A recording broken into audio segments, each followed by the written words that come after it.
Hi, ഞാൻ മോളമ്മയാണ് sugar ബാറിൽ നിന്നും. ഇന്ന് പിള്ളേർ സ്കൂൾ വിട്ട് വരുമ്പോഴത്തേക്കിന് കൊടുക്കാനായിട്ട് ഞാൻ ഉണ്ടാക്കുന്നത് ചക്കപ്പുട്ടാണേ. അതിനായിട്ട് നല്ല മധുരമുള്ള വരിക്കച്ചക്ക പഴുത്തതിനെ അരിഞ്ഞ് വെച്ചപ്പം 3 കപ്പ് ഉണ്ടായിരുന്നേ. ആ 3 കപ്പ് ചക്കയെ അരിഞ്ഞതിനെയും ഒരു പാത്രത്തിലേക്ക് ഇടാം. അതിനുശേഷം നമുക്ക് ആവശ്യമുള്ളത് വറുത്ത അരിപ്പൊടിയാണ്. ഇത് വീട്ടിൽ തന്നെ വറുത്ത് പൊടിക്കുന്നതാണ്. അത് 2 കപ്പുണ്ട്. പിന്നെ 2 കപ്പ് തേങ്ങ ചിരണ്ടിയത്. ഇത്രയും സാധനമാണ് ഈ ചക്കപ്പുട്ടുണ്ടാക്കാൻ ആവശ്യമായിട്ടുള്ളത്.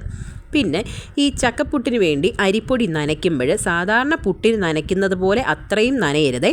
ഇത് കുറച്ച് ഡ്രൈ ഫോമിൽ നിന്നാൽ മതി. ഒരുപാട് നനഞ്ഞു പോയി കഴിഞ്ഞാൽ ചക്കയുടെ വെള്ളം ഇറങ്ങും, അന്നേരം അത് വല്ലാതെ കുഴഞ്ഞു പോകും. ചെയ്യേണ്ടത് ഇത്രയേ ഉള്ളൂ. നമ്മൾ അപ്പച്ചമ്പിൽ അല്ലെങ്കിൽ സ്റ്റീമറിൽ ആദ്യം തേങ്ങ കുറച്ചിടുക. ആ കിഴുത്തകളെല്ലാം അടയത്തക്ക രീതിയിൽ തേങ്ങ ഇടുക. അതിന് മുകളിലേക്ക് നമ്മൾ നനച്ച് വെച്ചിരിക്കുന്ന പുട്ടുപൊടിയുണ്ടല്ലോ അതിടുക. അതിൻ്റെ മുകളിലേക്ക് വേണം ചക്ക ഇടാനായിട്ട്. അരിഞ്ഞ് വെച്ചിരിക്കുന്ന ചക്കയും ഇടാം. അതായത് ലെയർ ഫോമിൽ വേണേ ഓരോ ലെയേഴ്സായിട്ട് ഇട്ടിട്ട് അതിനെ എന്തുമാത്രമുണ്ടോ അത്രയും അതിനകത്ത് ഇട്ട് വയ്ക്കുക. പിന്നെ ഉണ്ടല്ലോ, പുട്ടുപൊടി നനച്ചപ്പോൾ ഞാൻ ഒരു 3-4 ടേബിൾ സ്പൂണോളം പഞ്ചസാരയും കൂടി ഇട്ടിട്ടാണ് നനച്ചത്. കാരണം ചക്കയ്ക്ക് മധുരമുണ്ട്, പക്ഷേ എന്നാലും ഒരു കുറച്ചുകൂടെ ഉണ്ടെങ്കിൽ ഇച്ചിരി കൂടെ ടേസ്റ്റ് വർദ്ധിക്കും. അതിനുവേണ്ടി ഞാനൊരല്പം പഞ്ചസാരയും കൂടി ഇട്ടിട്ടുണ്ട്. നിങ്ങൾക്ക് വേണമെങ്കിൽ ഇട്ടാൽ മതി കേട്ടോ. പിന്നെ ചിലവർ ഇതിനകത്ത് ജീരകം, കാർഡമം അതൊക്കെ ആഡ് ചെയ്യും. ഇവിടെ പിള്ളേർക്ക് അതൊന്നും ഇഷ്ടമല്ല. അപ്പം ഞങ്ങൾ പ്ലെയിനായിട്ടാണ് ഉണ്ടാക്കുക, ഫ്ലേവേഴ്സൊന്നും ആഡ് ചെയ്യത്തില്ല കേട്ടോ. പിന്നെ ഉണ്ടല്ലോ, ഞാനിടുന്ന വീഡിയോസൊക്കെ ഇഷ്ടപ്പെടുന്നുണ്ടെങ്കിൽ എല്ലാവരും ലൈക്ക് ചെയ്യാനും ഷെയർ ചെയ്യാനും സബ്സ്ക്രൈബ് ചെയ്യാനും മറക്കരുതേ.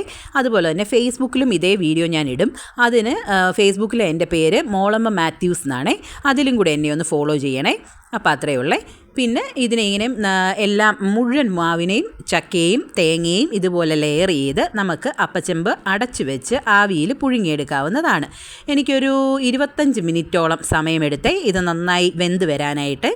വെന്ത് വന്നതിന് ശേഷം ചൂടോടുകൂടി തന്നെ സെർവ് ചെയ്യാവുന്നതാണ്. പക്ഷേ പിള്ളേർ സ്കൂൾ വിട്ട് വരണമല്ലോ, എനിക്ക് നിങ്ങളെ ഒന്ന് കാണിക്കണമെങ്കിൽ. അതിനായിട്ട് ഞാൻ വെയിറ്റ് ചെയ്തു. കുക്കി സ്കൂളിൽ നിന്ന് വന്നിട്ടുണ്ട്. അപ്പോൾ കുക്കിക്ക് തന്നെയാണ് ഞാൻ ആദ്യമേ കൊടുത്തത്. കാരണം കുക്കിയാണ് ഞങ്ങളുടെ ടേസ്റ്റ് എല്ലാം നോക്കുന്നയാളെ. അവൾ ഉഗ്രനാന്ന് പറഞ്ഞാൽ നമുക്ക് വിശ്വസിക്കാം. അങ്ങനെയാണ്, അതിൻ്റെ മുഖഭാവം കാണുമ്പോൾ അറിയാം.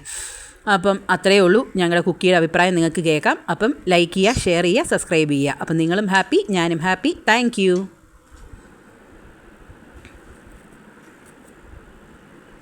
സൂപ്പറാ, നിങ്ങളും ട്രൈ ചെയ്യണേ.